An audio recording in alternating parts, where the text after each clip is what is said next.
Bom, eu sou o Thiago, estou representando aqui o escritório, que é o Bernardes Arquitetura. Queria agradecer ao Pedro. Fala mais perto, assim é melhor, né? Tá.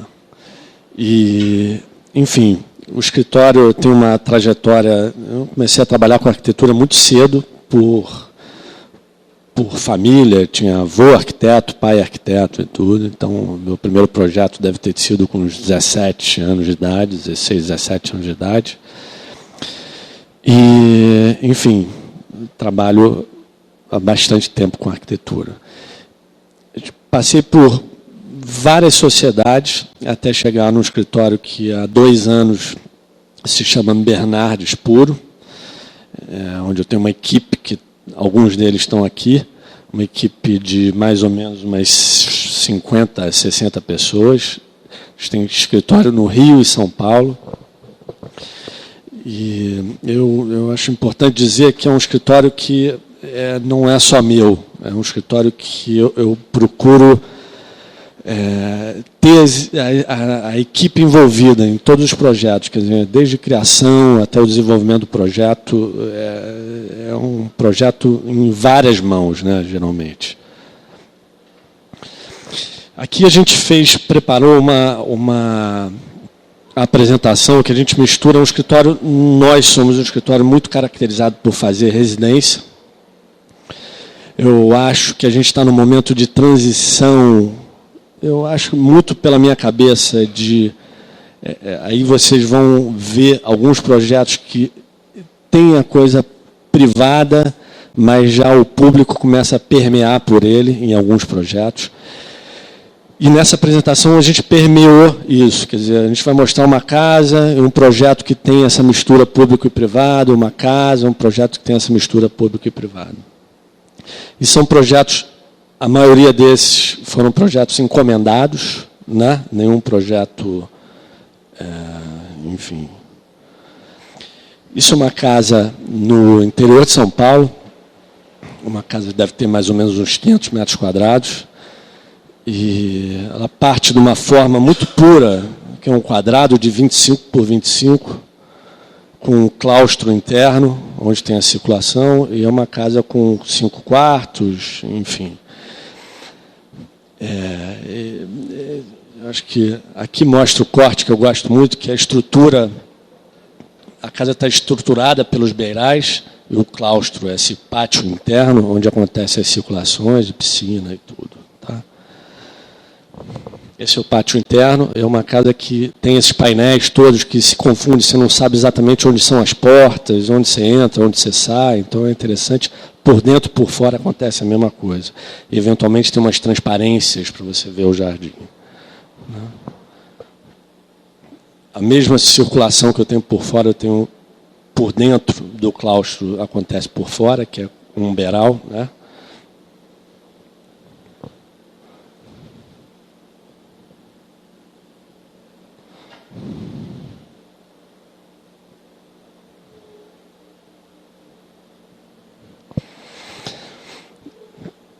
Isso foi um projeto que foi encomendado para ser a sede de uma mineradora no Rio de Janeiro.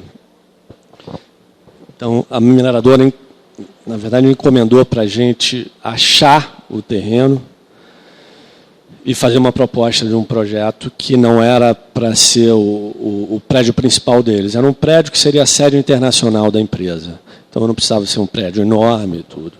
E tinha um terreno disponível do lado da FGV, onde está sendo construído agora um projeto do Niemeyer, né? Na verdade, lá a gente só poderia fazer 4 pavimentos e eles liberaram para o Niemeyer para fazer aquela torre, né? Então a gente fez um prédio com 4 pavimentos porque era viável, era possível para a quantidade, para a área que a sede precisava. E esse aí foi um estudo que a gente fez, assim, desde quando o projeto foi encomendado. Sempre me encantou essa forma agressiva, mas é um pouco como é arquitetura e natureza, né? Como os caras fazem esses buracos para tirar o minério, né? Então, é uma arquitetura feita na natureza, aí tem essa topografia, uma coisa assim. Então, essa forma sempre me encantou. E o projeto aconteceu assim. Eu gosto de mostrar esse corte primeiro, porque esse interior é todo em terraças com jardim, né? E o prédio é suspenso. E aqui tem uma característica que eu falei no começo. É um prédio que a gente queria fazer um prédio que fosse permeável, que tivesse uma praça que fosse pública, ao mesmo tempo de ligar a Praia de Botafogo com a rua. Como é que é a rua aqui de dentro mesmo, Dória? Aqui na rua de Santa Úrsula. Não, a Farane está aqui no outro sentido. Agora eu esqueci o nome da rua. Bom, mas era um prédio, aquele terreno enorme, são 8 mil metros de terreno, e era deixar o terreno livre para o público, que você pudesse atravessar de uma rua para outra e o prédio acontecer em cima. Embaixo era um espaço público, mistura público e privado, com teatros, vagas e tudo, e o prédio acontecia em cima. Né? Então, eu enxergo nesse projeto assim, exatamente a transição do escritório entre fazer uma coisa de uma escala um pouco maior, que mistura a escala que a gente estava acostumado a trabalhar, mas deixando o público entrar. Então, é uma permeabilidade, assim, um trabalho mais permeável, assim, à cidade, né? Isso que o Doca falou tanto aqui. Esse foi o resultado final. O projeto, a gente chegou a avançar bastante no projeto, e, claro, do mesmo jeito, a dificuldade deles era entender essa praça pública, como é que eles iam oferecer isso, e segurança, e a gente teve que desenvolver como isso fechar, essa praça virar uma praça privada, e não sei o quê. O projeto avançou, a gente chegou a fazer um anteprojeto disso, e depois uma construtora veio com o projeto do Niemeyer liberado pela prefeitura para fazer aquela torre alta, e aí não aconteceu.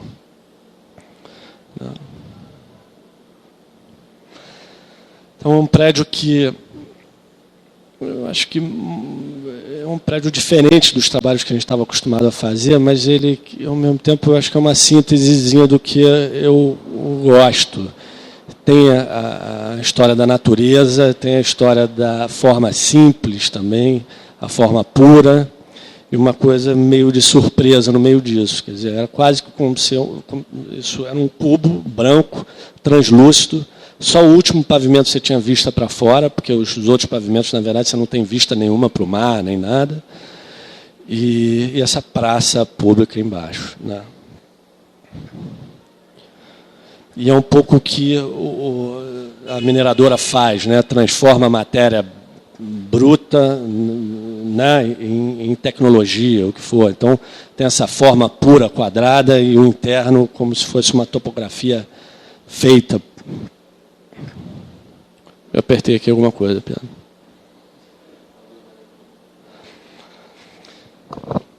Isso é uma outra casa. É uma casa também, deve ter uns 600 metros quadrados. Uma casa no litoral de São Paulo. Num terreno com uma topografia muito complicada, em declive, né, o acesso é por cima,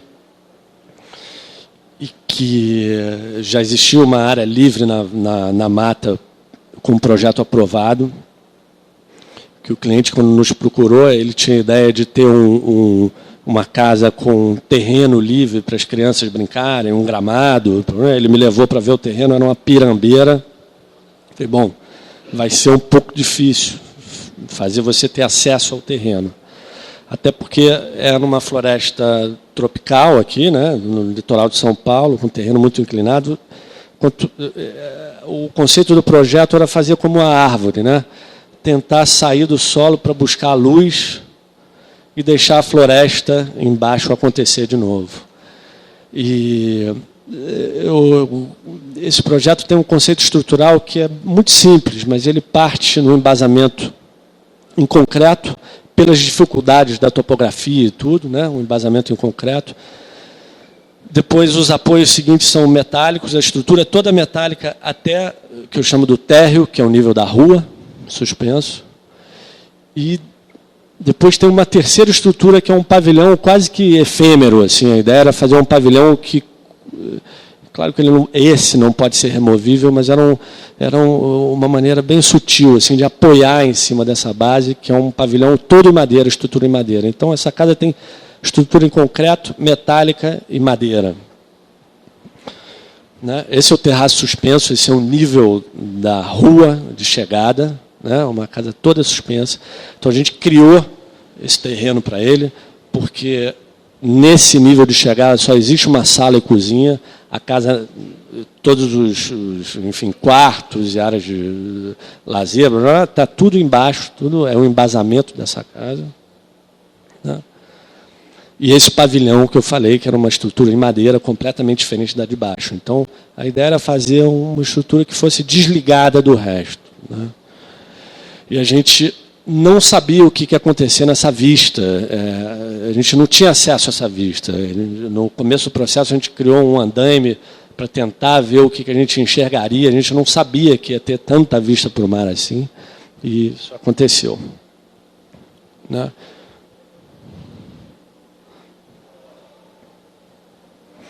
E eu acho que o escritório tem por trabalhar muito nessa escala, a gente tem um contato muito próximo com vários tipos de engenheiro de cálculo e tudo. Então, tudo a gente estuda muito, muito delicado e assim, tem o calculista do concreto, o calculista da metálica, tem um estudo muito aprofundado disso para a gente não ter estrutura, enfim, embaixo como um pilotil, como se a gente abandonasse a estrutura lá embaixo. Então, é tudo muito pensado. Não, na verdade, foram 2 calculistas. Um calculista que fez concreto e metálica e um que fez esse pavilhão em madeira. Que é o Hélio Olga, que a gente falou sobre ele. O Hélio Olga é um parceiro nosso de trabalho com todos esses pavilhões que a gente faz em madeira. É um cara que é um engenheiro estudioso em madeira. Hoje em dia ele trabalha com madeira laminada. E, enfim, é um super parceiro nosso. A gente trabalha muito com ele. Né? Então, essa casa ficou uma casa que ficou pronta há 1 ano, mais ou menos.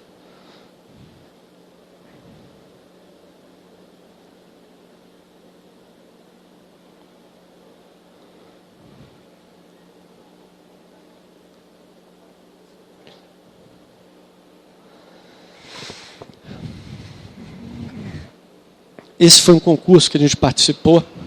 Eu, com meu escritório, meu sócio antigo, que se chamava Paulo Jacobsen, se chama Paulo Jacobsen. E um concurso para o MIS, Museu da Imagem do Som. Agora está acontecendo a obra lá do projeto que ganhou. Né? E esse concurso foi um pouco estranho. A gente, na verdade, participou, foram 2 concursos. Eles fizeram um concurso com convidados.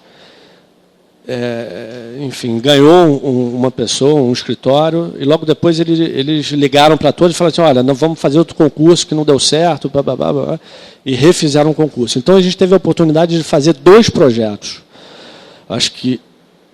Acredito que todos os outros escritórios não fizeram, eles reapresentaram o mesmo projeto, e a gente refez o projeto, fez um projeto completamente diferente. Lá em cima, a gente vê os volumes que a gente preparou, que era o primeiro projeto, na verdade, que tem tudo a ver com esse aqui que você vê no fundo, embaixo, mas é um projeto que já era uma maneira da gente...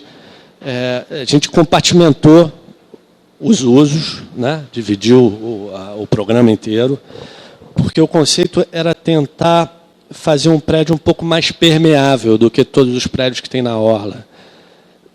Um prédio que você pudesse enxergar um pouco a rua de trás, dar um pouco de vento à rua de trás. Né? É muito difícil, porque o programa era muito grande, muito extenso e tudo. Mas o nosso conceito era esse, era como fazer um prédio que a gente deixasse ele um pouco mais permeável com a rua de trás. Não, um prédio também como aquele projeto da mineradora, que você pudesse passar por ele e ir para a rua de trás, não criar essa barreira. Né? Então, isso foi uma evolução de formas em função do programa. A gente sempre trabalhava com programa E a gente trabalhou com sabão de coco, aquela coisa recortando. Essas formas todas têm um porquê.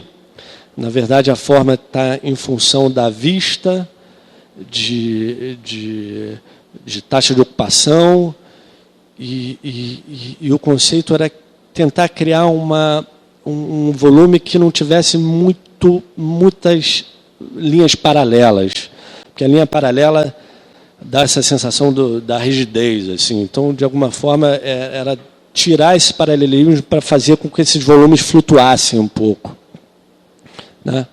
Esse é o programa todo desmembrado, assim, como a gente começou a projetar, né?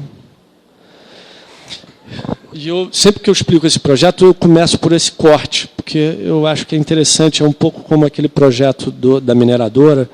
Ele cria essa ligação da rua principal, a Rua da Praia, né, que está lá, Avenida Atlântica, com a rua de trás, né? A ideia era fazer um prédio permeável, que você passasse por ele, que ele acontecesse em cima de você e tudo. Então, esse corte no outro sentido, que também mostra essa permeabilidade do prédio. Isso aqui é uma implantação. E a forma... E também a forma tem a ver com... quem tem a vista de cara para a praia, tem uma hora que você não dá muito valor a ela. Então, o prédio, essas formas também têm a ver para a gente orientar a vista que a gente queria. A gente não queria ter a vista óbvia. A vista óbvia você teria de um terraço suspenso. Então, era para orientar um pouco as vistas, para você olhar como é que chama aqui? O forte, e o outro lado, enfim, o leme, né? Orientar um pouco as vistas, não deixar isso tudo tão óbvio, tão escancarado assim. Então foi um projeto muito... eu me lembro, o processo criativo do projeto foi muito custoso para mim, porque eu não estava acostumado a trabalhar com um projeto que não tivesse a estrutura muito desde o começo do processo, sabe? Então, esse projeto ele veio muito da forma e da função dele, que era deixar esse prédio transparente, e depois a gente resolveu como seria a estrutura dele. A gente não sabia direito, né?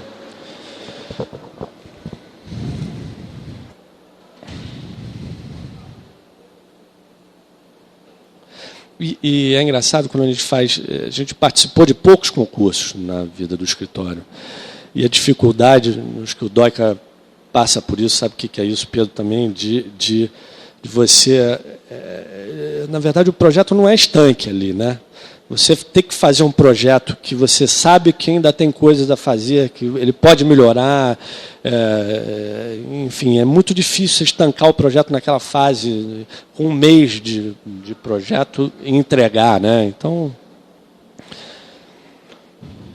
mas muitos concursos a gente não pode defender, esse concurso a gente pôde defender. Então, tinha uma banca grande, a gente defendeu, falou durante 2 horas sobre o projeto e tudo.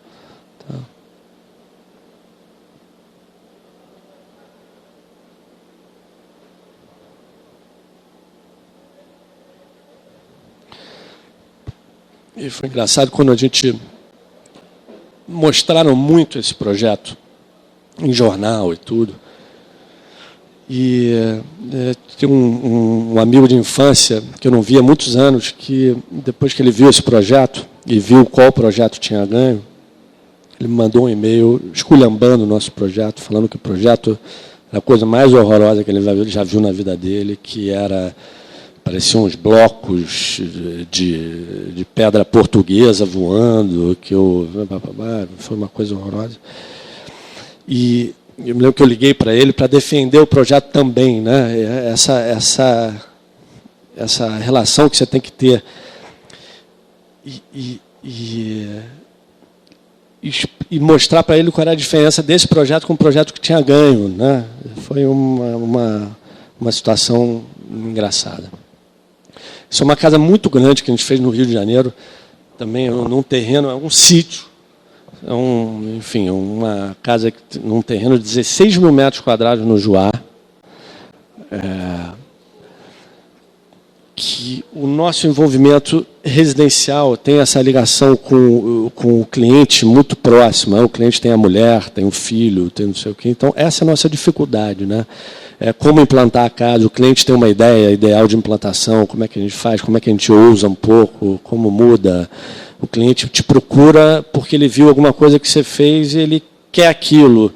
E você não quer mais fazer aquilo, você quer fazer uma coisa nova e se desenvolver e tudo. Então, essa é a dificuldade que a gente vive nessa escala de trabalho. Sua implantação, a casa, na verdade, ela acontecia do outro lado, onde tem um pavilhão de piscina. Tá? E a gente teve que defender o cliente que a casa deveria estar aqui. Né? Enfim. Essa é uma casa toda em estrutura metálica e madeira. A madeira faz essas ligações entre um corpo e outro, também calculada por esse nosso amigo Hélio Olga. Né? Uma casa muito grande, é um sítio mesmo, no meio do Rio de Janeiro. Essa é uma vista, eu estou de costas para a casa principal, para um pavilhão de piscina, churrasco, lazer, essa coisa toda. E essa vista da Pedra Gávea, dos fundos da Pedra Gávea, né? Esse é o pavilhão.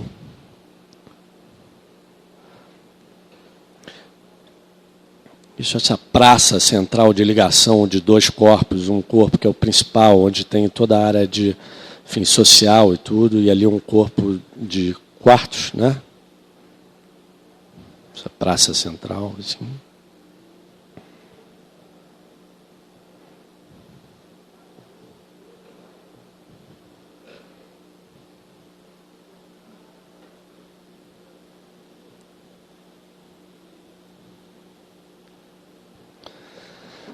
Esse aqui é o mar. Eu acredito que eu acho que a maioria já tenha passado lá ou visto a imagem do mar. O Bernardo Jacobsen, que trabalhava comigo na época, já veio aqui apresentar o mar, fez uma apresentação do mar. Então, eu vou passar muito rápido por ele, mas não foi um concurso, fomos convidados para fazer o mar. Depois do projeto lá do MIS, né? Eles já tinham projetos para o museu. Enfim, e a proposta do museu era como unir esses dois prédios completamente diferentes, por mais que eles sejam muito próximos de idade, a diferença de idade dele é de 15, 20 anos, é muito pouco. Só que esse é um eclético tardio e aquele é um moderno muito, enfim. Então, essa era a dificuldade, como juntar esses dois prédios. E o processo foi muito prazeroso, assim, o processo criativo. Também era uma escala de trabalho que o escritório não estava acostumado, né? E o processo aconteceu. Eu acho interessante contar um pouco como foi, porque era uma equipe, já existia um curador do museu, existia a Fundação Roberto Marinho, que tomou conta da obra do museu, e uma turma de artistas e pessoas que participavam do projeto. Então, eles participaram do projeto e a gente não teve tempo de parar e desenvolver o projeto e apresentar um projeto que a gente realmente acreditava. Então, o projeto foi apresentado em fases, assim. E foi um pouco frustrante no começo, porque a gente apresentava o projeto, a gente não entendia direito como a gente podia fazer. No começo do projeto, a gente meio que embalou os dois prédios, criou como se fosse uma grande treliça embalando os dois prédios. Isso não funcionou. Enfim, foi desenvolvendo, e vendo a escala dos prédios. A primeiro momento, a gente viu como deveria ser a circulação, que o prédio, o Palacete Dom João, deveria ser o museu por pé direito, tinha área suficiente, blá, blá, blá, e o prédio da polícia seria onde seria a escola do olhar e administração, e enfim, o que é hoje, né? E a gente definiu que a circulação seria, enfim, ia acontecer por elevador. teria uma praça suspensa, que o conceito do projeto era a praça suspensa que ligaria ao Morro da Conceição. Então, o prédio da polícia seria um hub com o Morro da Conceição e a Praça Mauá. Então, essa foi a essência do projeto. Antes de ter forma, era isso. Então, seria um hub de ligação para Morro da Conceição, Praça Mauá, Morro da Conceição, Praça Mauá. Então, por isso, a praça suspensa. O projeto avançou muito e, lá na frente, isso foi cortado, né, em função de custo e tudo. E o primeiro gesto dessa grande cobertura, que é bem icônica assim, do museu, os dois prédios tinham uma escala muito parecida, mas o prédio da polícia era mais alto, bem mais alto do que o Palacete Dom João. Então, a gente decidiu que ia tirar um pavimento do prédio da polícia para criar essa praça suspensa.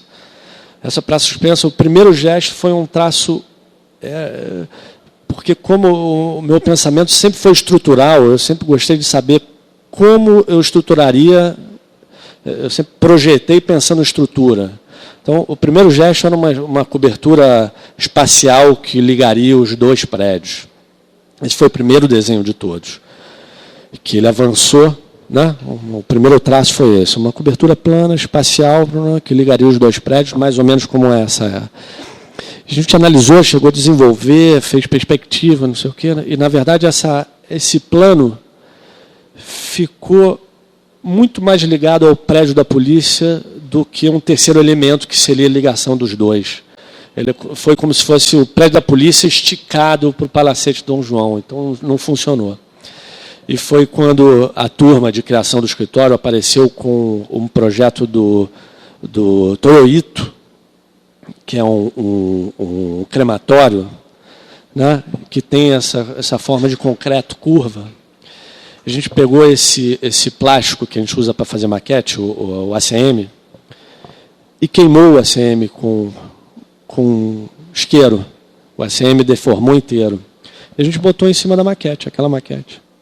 E criou o terceiro elemento, quer dizer, uma forma que não tinha nada a ver com os dois prédios, mas que tinha uma função... É uma palavra difícil para mim para falar, mas é uma palavra que todo mundo falou muito na época, que era um ícone. Eles precisavam de um ícone para esse museu. Então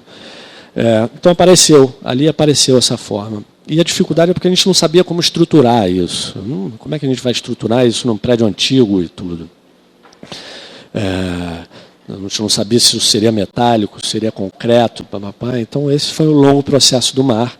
Aí está uma imagem que está a ligação do Morro da Conceição com a Praça Suspensa, né? O programa dividido.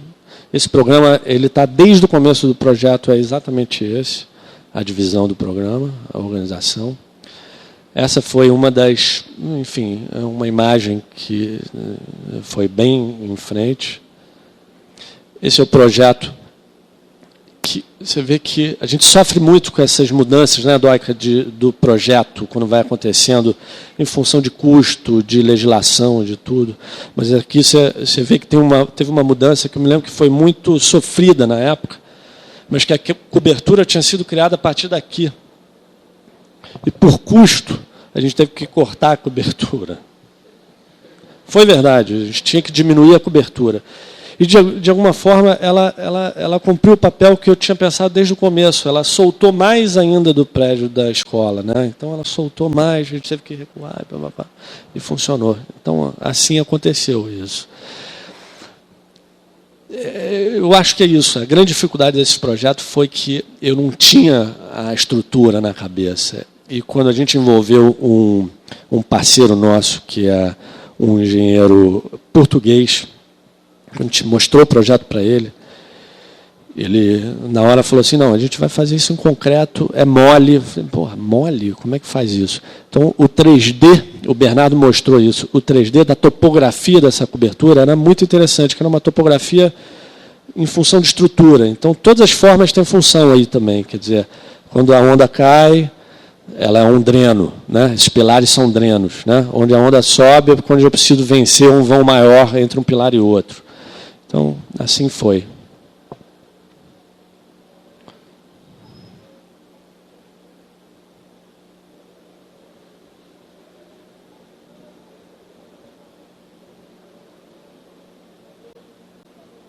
Aqui a gente consegue ver os drenos nos pilares, né? Eu guardo essa imagem aqui.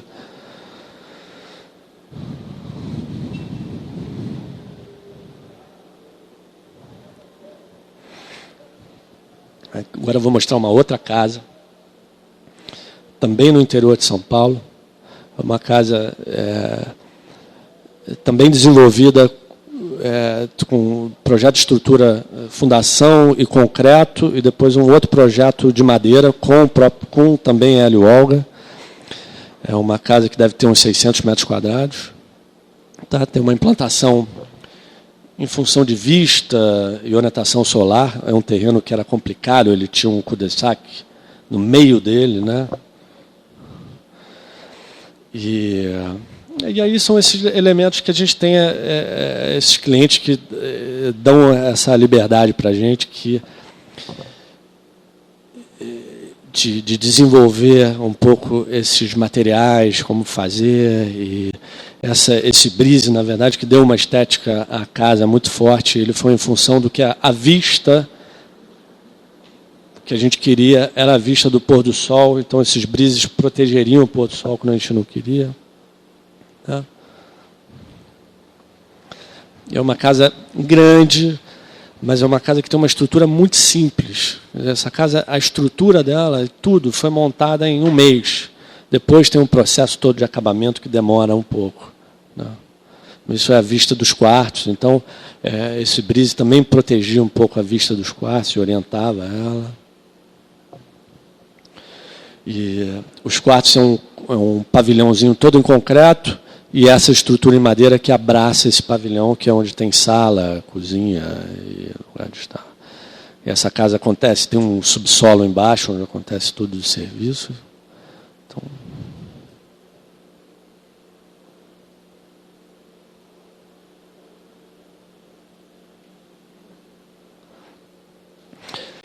e esse aqui foi um projeto que vários escritórios trabalharam nessa área. Isso é o pavilhão da Gamboa ali, atrás da Cidade do Samba. Fomos contratados por um grupo de empresários ligados a cinema, né? Então eram empresas de cinema e produtores de cinema, para estudar essa área, porque essa área, enfim, essa é uma imagem com... E o projeto foi... A ideia do projeto era criar uma praça central que tivesse essa mistura público e privado também, que fosse um hub também de ligação para as produtoras, enfim, um pátio de encontro da comunidade toda em volta e das produtoras de cinema. Os galpões seriam ocupados com cinemas, produtoras, um condomínio de produtoras e estúdios, né? Eram 2 estúdios de 800 metros quadrados e um estúdio de 1.300 metros quadrados. Né? Então, esse foi o conceito do projeto inicial, quer dizer que era fazer um subsolo com garagem. Né? A gente estava enterrando meio nível, subindo um pouco para isso. A ligação da praça para o privado, que seriam os galpões, né? Que são onde teriam as produtoras de cinema. Né? Esses eram os volumes que não cabiam dentro do galpão mais, né? Que tinha um pequeno museu, restaurante, bar e, enfim, um grande estúdio de 1.300 metros quadrados. Esse é o programa, onde na frente seriam os cinemas abertos ao público, né? Museu e bar, restaurante, e o amarelo lá atrás seriam os estúdios. Esse é um fluxo. Esse fluxo principal ele mistura o público com o privado. Esse é um fluxo vertical. E essa é a grande passarela, a grande marquise ligando todos os volumes. Porque o pensamento foi muito simples. Foi como criar uma praça no Rio de Janeiro, no centro do Rio, nessa zona portuária, que fosse uma praça que você pudesse usar tanto de dia, com muito calor, ou chuva. Uma praça que oferece, enfim, um espaço público que seria oferecido para a comunidade toda em volta. Uma praça, a gente chegou a pensar que seria uma praça ligada à tecnologia, que a pessoa tivesse acesso à internet, blá, blá, blá, blá, blá. E um evento de cinema, uma premiere de cinema aconteceria ali, independente tivesse chuva ou sol. Quer dizer, o pavilhão principal, o estúdio principal de 1.300 metros quadrados, o embasamento dele era todo transparente, fechado com cortinas, então você podia integrar isso à praça ou não também. Então essa foi a planta do térreo. Né? Uma marquise bem niemeyiana que tem no Ibirapuera, que funciona muito, né? Esta é uma imagem do que seria. É uma praça aberta ao público, com esses pavilhões privados dessas produtoras de cinema.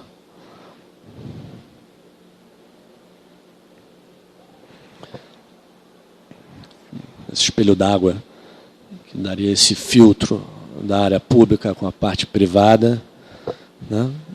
E os galpões de produtoras de cinema. O segundo pavimento, os mezaninos, enfim, e tudo.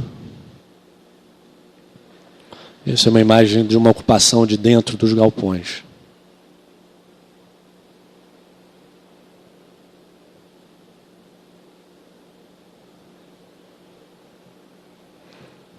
Eu gosto de ver esse corte, que é a relação dos pavilhões com essa marquise, né?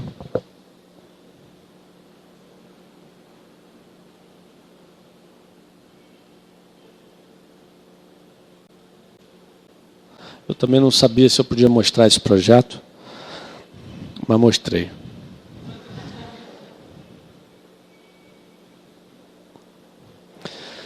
E esse, para terminar, é uma casa também recente, um projeto super recente, é uma casa que a gente chama de Casa Triângulo, mas é uma casa num terreno em São Paulo.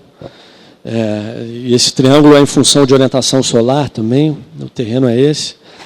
A casa, o gesto é muito simples, são 4 empenas em concreto com esse triângulo metálico apoiado. Né? Essa é a chegada na casa. Né? Esse triângulo metálico apoiado fazia esse balanço todo com uma grande varanda na casa.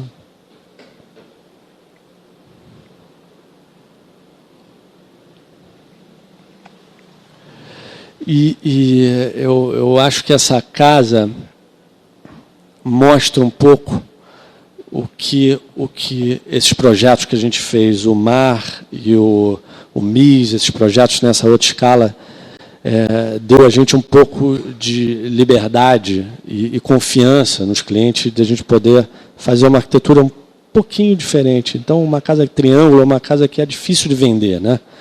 Mas é uma casa que aconteceu e agora está em obra. Então, eu achei interessante mostrar esse final residencial que a gente está vivendo. É isso aí.